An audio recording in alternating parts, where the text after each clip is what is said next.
And we are on chapter 11, Prabhuji, and the text for today is text 21. Prabhuji, this is a 40-minute session, so if we get disconnected, kindly everybody, devotees and Prabhuji, kindly join again if we are still discussing anything.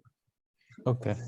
Okay, Prabhuji, how do you want us to do? Shall we read the text? Or... Yeah. How you carry on with however you like to do, and then I can.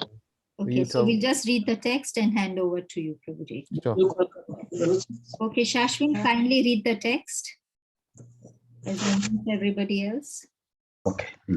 Hare Krishna.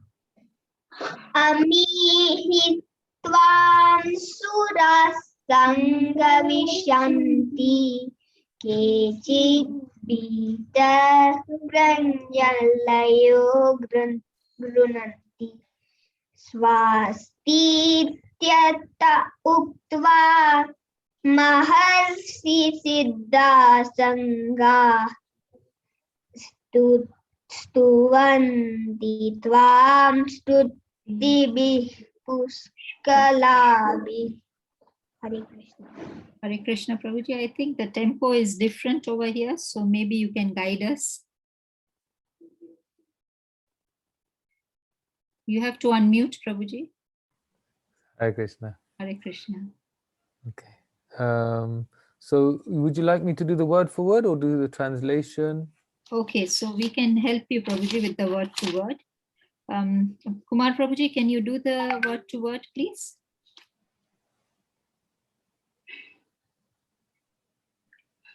Oh, I guess you were talking about the tempo in terms of the meter. Yes, the meter. Oh, okay. Yeah, so the meter could be something like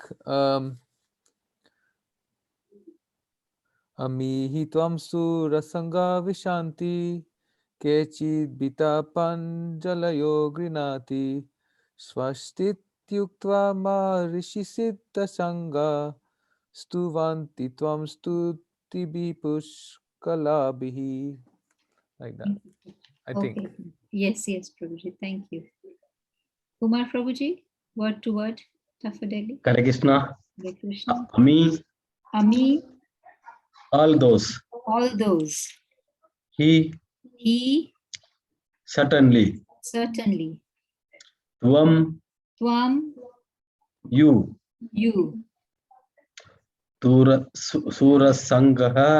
Surasangaha, group of demigods. Groups of demigods. Visanti, Vishanti, are entering. Keshit, Kechit, some of them. Itaha, Itaha, out of fear. Pranjalaha, Prananjalaha, with folded hands. Nandi, or offering. are offering prayers. Swasti, all peace. Iti, thus. Uktua, speaking. Maharishi,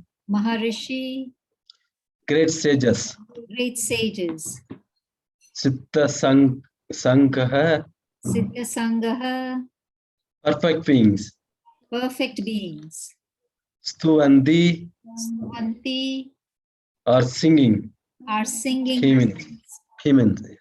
Hymns. Tvam,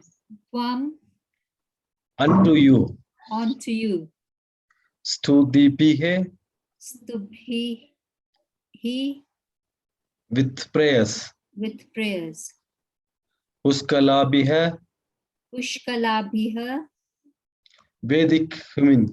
Vedic hymns. Correct. Hare Krishna. Soni Mataji, is it possible for you to read the translation and purport? Translation and purport by Srila Prabhupada ki Jai.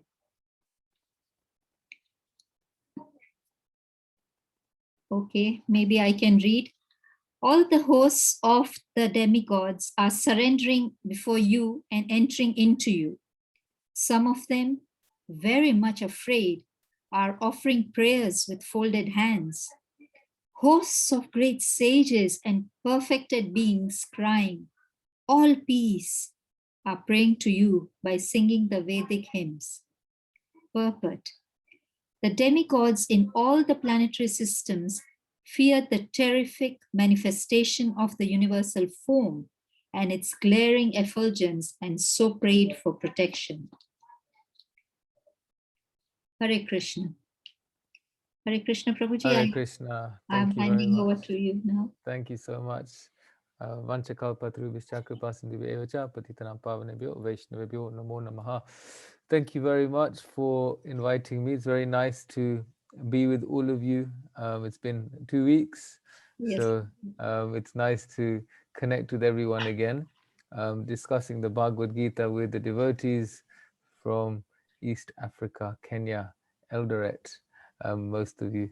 So here we are. In the Gita, Krishna is revealing his universal form. Why? Because Arjuna asked him to reveal the universal form. So Krishna is adhering to the requests of his devotees. And this is the devotee. The devotee is happy to request something from the Lord. When we approach Krishna, we are shy to approach Krishna with who we really are. We are shy to tell Krishna that I have certain desires. We are shy to tell Krishna that I want money.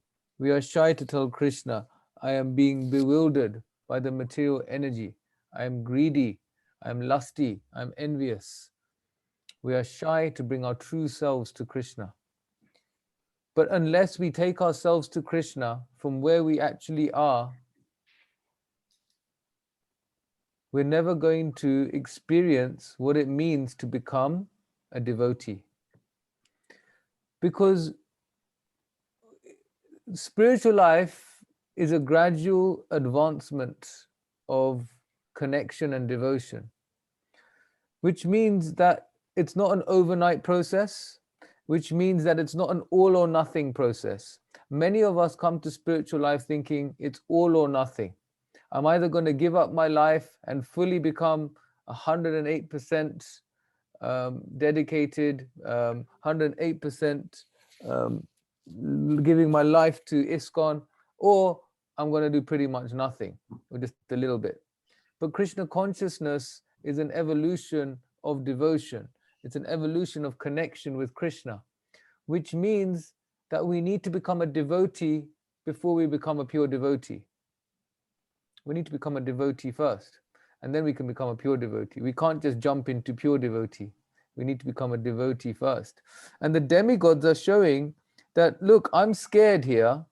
You know, they're seeing the universal form. They're terrified. This universal form is having an effect on the universe. These few verses from text 20 to 23 are showing the effect this universal form is having on the universe and the other beings that are affected.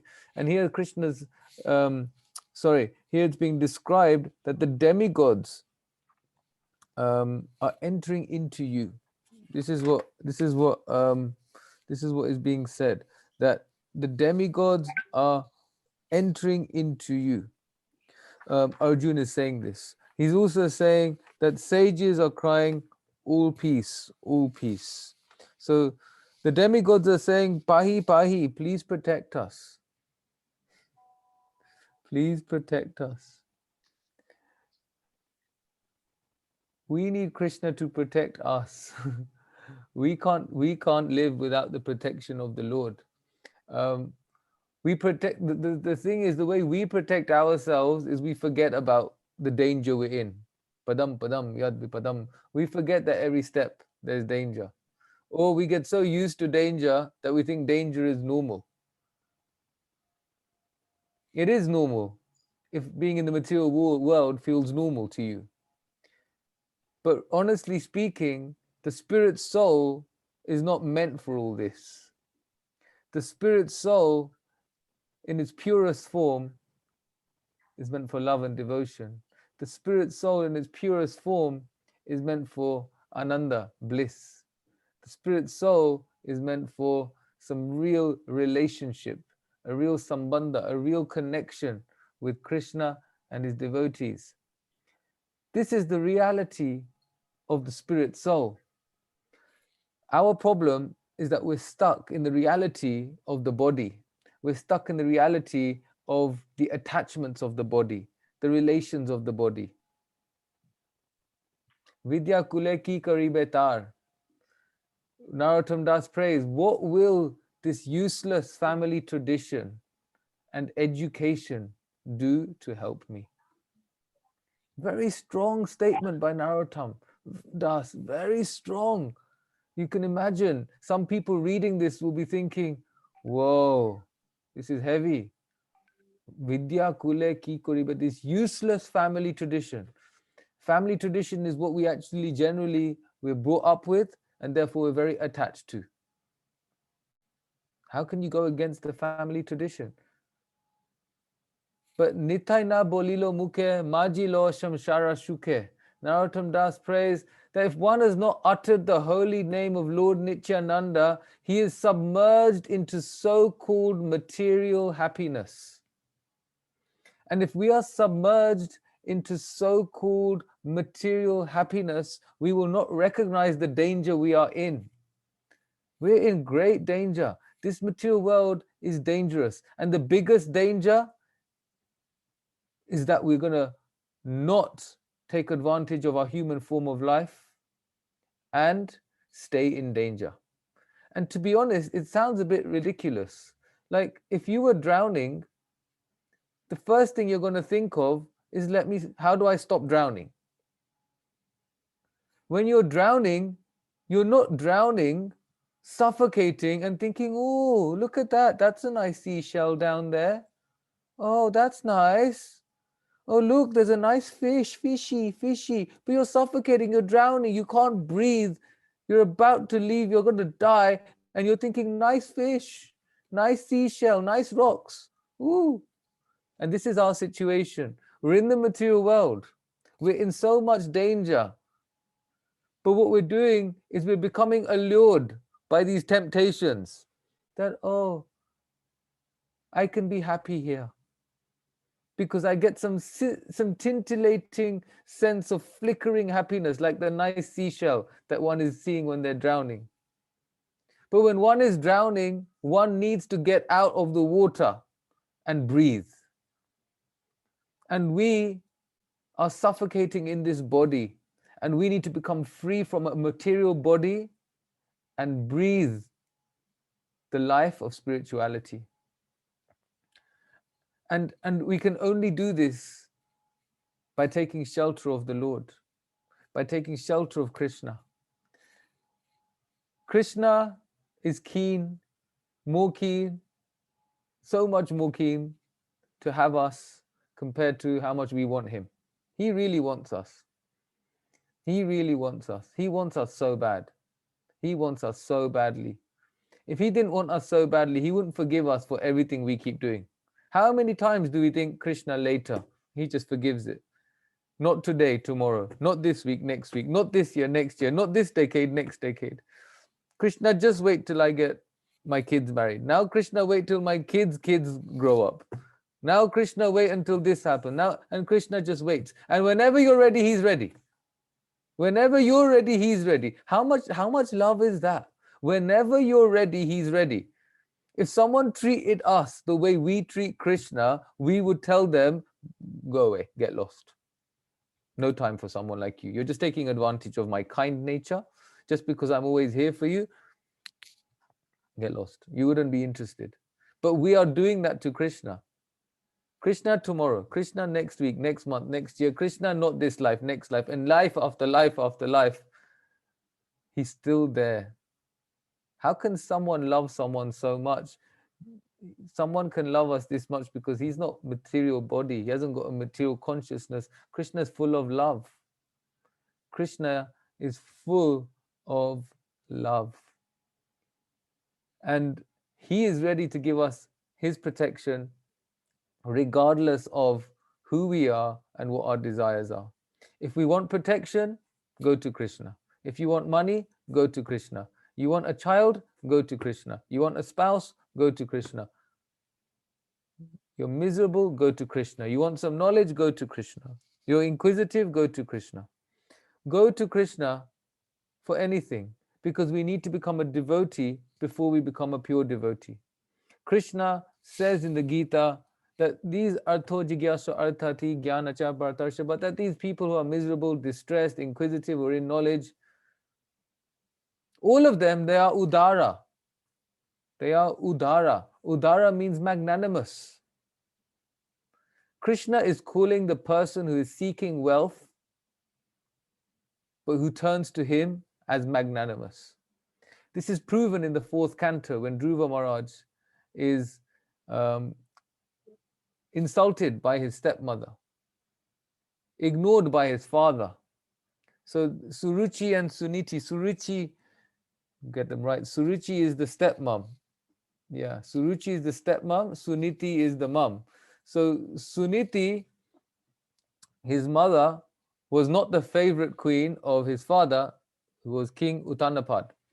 So King Uttanapad had 2 wives. His favorite one was Suruchi, and Suruchi had a son, and Suniti had a son. Suniti's son is Dhruva. So Dhruva wanted to sit on the lap of his father, but his father wouldn't take him on his lap. Why? Because he had his favorite queen's son on his lap. And Suruchi told him, look, Dhruva, because you are not born from my womb, you don't have the right to sit on your father's lap. And Uttanapad didn't say anything. Why? Because Uttanapad was drowning in this temptation, in this attachment. He was attached to the beauty of his wife, and he was so attached to the beauty of his wife that he couldn't differentiate morality and immorality. What is right and wrong? And what's wrong? It's wrong. How can you just reject your child? How can we just reject our child? So Dhruva was very upset. His mother said to him, look, if you need to pray to Krishna. You need to pray to Narayan. And Dhruva just went there and then. Dhruva means determination. And Dhruva, not because he was a pure devotee, not because he was seeking love of Godhead. Dhruva, because he wanted a kingdom greater than the size of his father's, worshipped Narayan. And within 6 months, he became a perfected being. Why? Because he was determined. And he started off not with a pure intention. His intention was wealth. His intention was wealth. But he went to Krishna. And what happened? The Lord Narayan gave him his darshan. And then Dhruva realized, I've been searching after broken glass, but now I've got the diamond. I don't want this kingdom. I've got you. And this is how Krishna consciousness is. We go to Krishna with our desires. Krishna may or may not satisfy our desires, but he'll give us him. And when we get Krishna, we wouldn't care for those desires. We won't care whether we get the kingdom or the money or whatever it is, because we get Krishna. And when we get Krishna, we are Atmaram. We are fully satisfied. We're satisfied within ourselves. And when we're satisfied within ourselves, we are peaceful. And the mind is not hankering, na sochati, na kankshati. It's not hankering, not lamenting. And here, in this verse, the sages and perfected beings are crying, all peace. They're crying, all peace. And peace comes from within. This universal form is having an effect on the universe, and the sages are crying out, all peace, because the sages, the samyamya, the controlled, what they're looking for is peace. And peace has to come from within ourselves. And peace within ourselves is when we're na sochati, na kankshati. We're not hankering after what we don't have. We're not lamenting. We don't have something.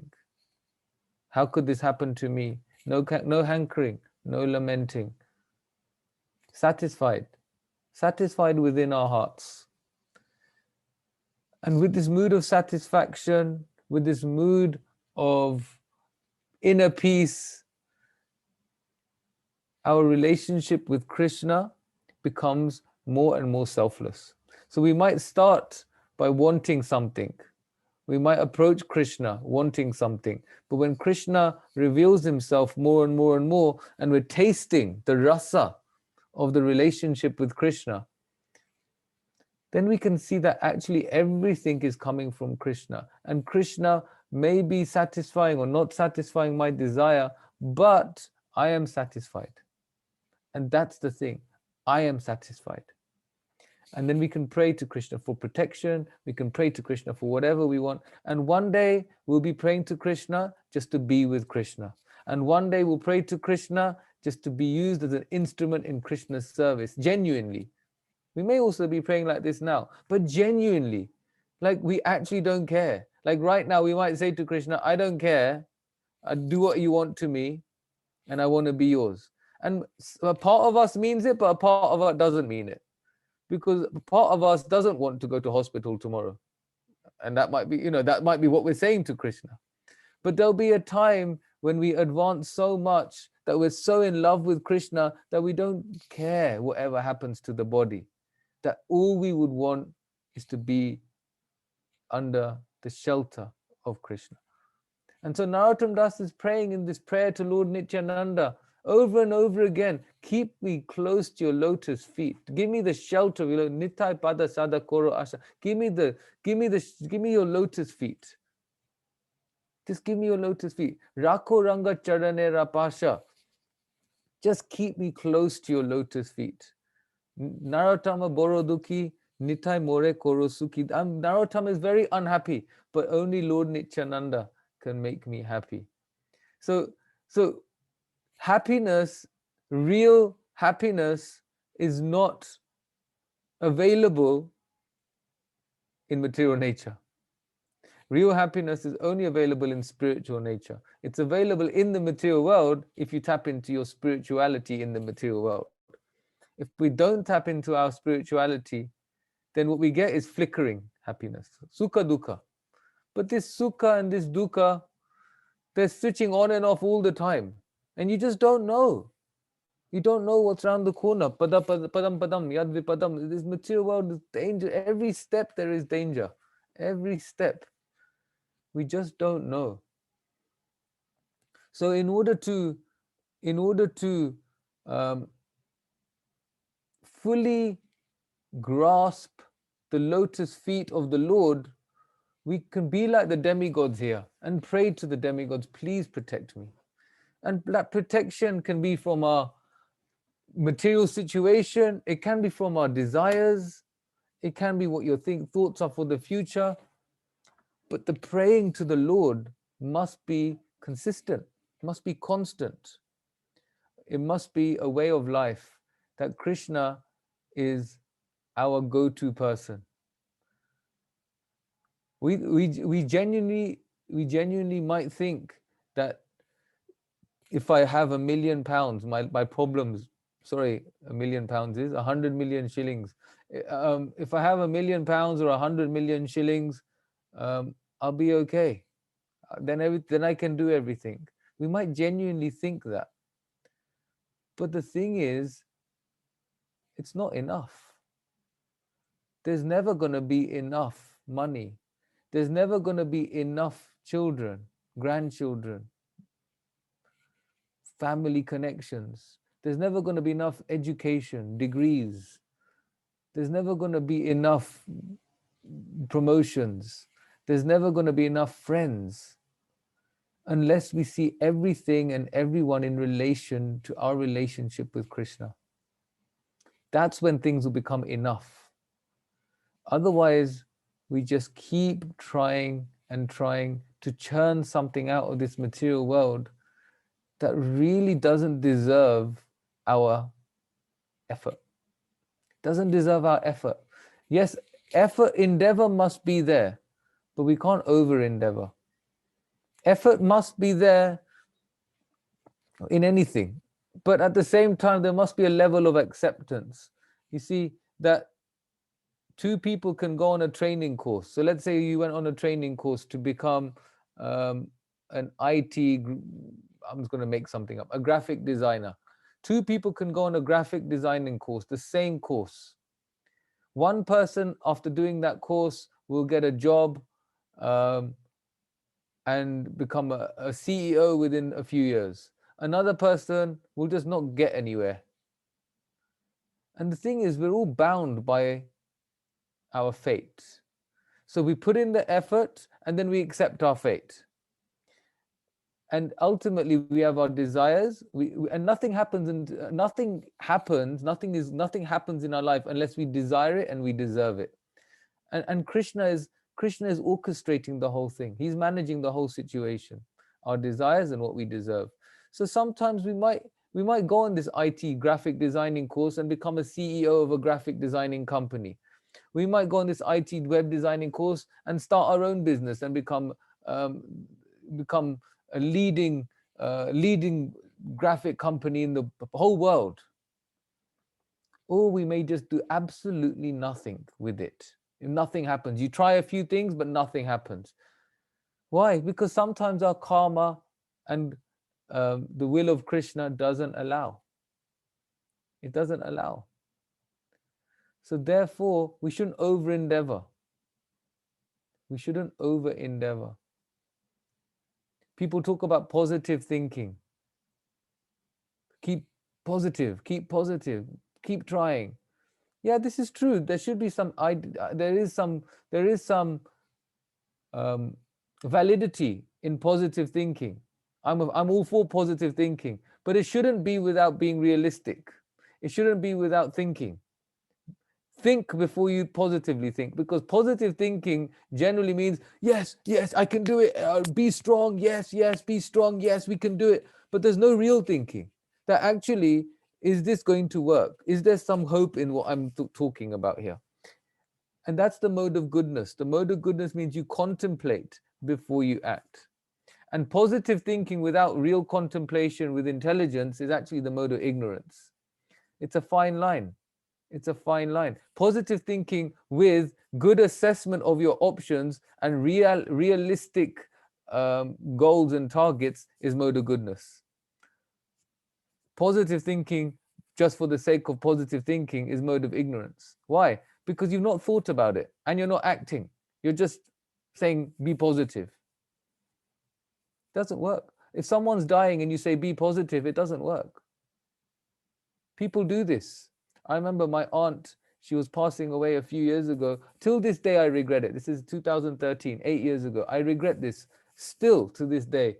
She was leaving her body and I wanted to talk to her. I wanted to have a conversation with her. Kaki, you're about to leave your body. You haven't got long to go. What are your desires? What can I do for you? But my family were all saying to me, when you speak to her, just be positive. Be positive. And I couldn't then say that because I felt bound by what my family was saying to me, her husband, so my kaka, my uncle, my family, my parents, be positive, be positive. But then I think about it, there's no point being positive and saying, she wasn't going to get better. And people around her were saying, tu saji thei jais, you're going to get better. But she's not. She's about to die. And she did. She passed away a couple of weeks later. It was just, she had cancer. She was going.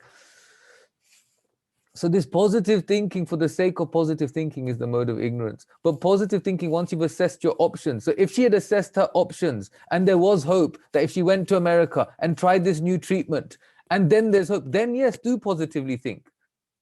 That's mode of goodness. You've assessed your options. There's some reality. There's some hope. Then be optimistic. But don't be positive thinking for the sake of positive thinking. Don't take out the thinking.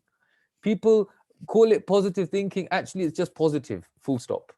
There's no thinking, which means it's not the mode of goodness. So this is really important we understand. And then once we assess our options, once we see the reality, then we can do what the demigods are doing. Then we pray to Krishna, please help me. This is what I want. I've thought about it. I've realized what I can and can't do. So this is how we should approach Krishna.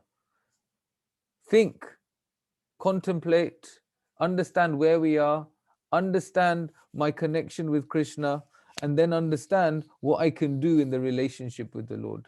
I can't relate to the Lord if I'm not real with myself. I'm not authentic with myself.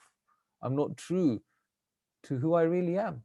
And if I connect to Krishna with this false positivity, it's not even positivity, it's just false. And if you connect to Krishna being false, the reciprocation is according to how you approach him. So we want to approach Krishna being genuine, being authentic. And like the demigods are praying here, please protect me. When we are in our heart praying to Krishna for protection, then it's real. And then Krishna reciprocates according to our genuine desire for his protection. And like Dhruva Maharaj, he'll reveal himself to us. And when he reveals himself to us, nothing else will matter. And all that will matter to us is being with Krishna. Okay, so we've only got 2 minutes and 50 seconds left of this meeting. So maybe we'll stop here and we'll ask anyone if they have any comments, corrections, questions. I'll leave it to Kirtika Mataji to arrange. Thank you. Hare Krishna. Hare Krishna, Prabhuji. Thank you so much. Are there any questions or comments? And if we get disconnected, kindly rejoin again. Kindly ask any questions or comments. And I'd like to say thank you for lots of new devotees who have joined. We have Krishna who has joined. We have Roshan Prabhuji and his family. Jai Prabhuji, thank you for joining. We have Neha Mataji who's been joining us very diligently, but I haven't acknowledged her presence. Renuka, Sandhya Mataji, you are really motivating us. Your presence means a lot to us. So thank you, and please keep on coming every day, same time, same link. Prabhuji, I have a question. Prabhuji, I think we use this positive thinking to suit ourselves, and you have rightly put it that look at the various options and then ask for Krishna's kripa. So I mean, I could be having fever and I said, oh, I want to climb Mount Kenya. I mean, really, I can't climb Mount Kenya because today I have COVID and I have to isolate, get better, and then, but no, I'm positive I will be able to do. I mean, but that's how we are, and we always think and do things that suit us. Prabhuji, but there is a fine line between what was coming up in my mind was we are told not to ask things from Krishna because he understands what we need and he gives us what we need. And yet today we are confused that you said if you need anything, ask Krishna. So we are yo-yoing between the two now. Yeah, very good point. Should we reconnect because Yes, it's saying less let's than 1 reconnect. minute? Yes, So, let's reconnect. okay. And so Okay, devotees, kindly reconnect, same link, please. Goni Mataji, kindly reconnect us.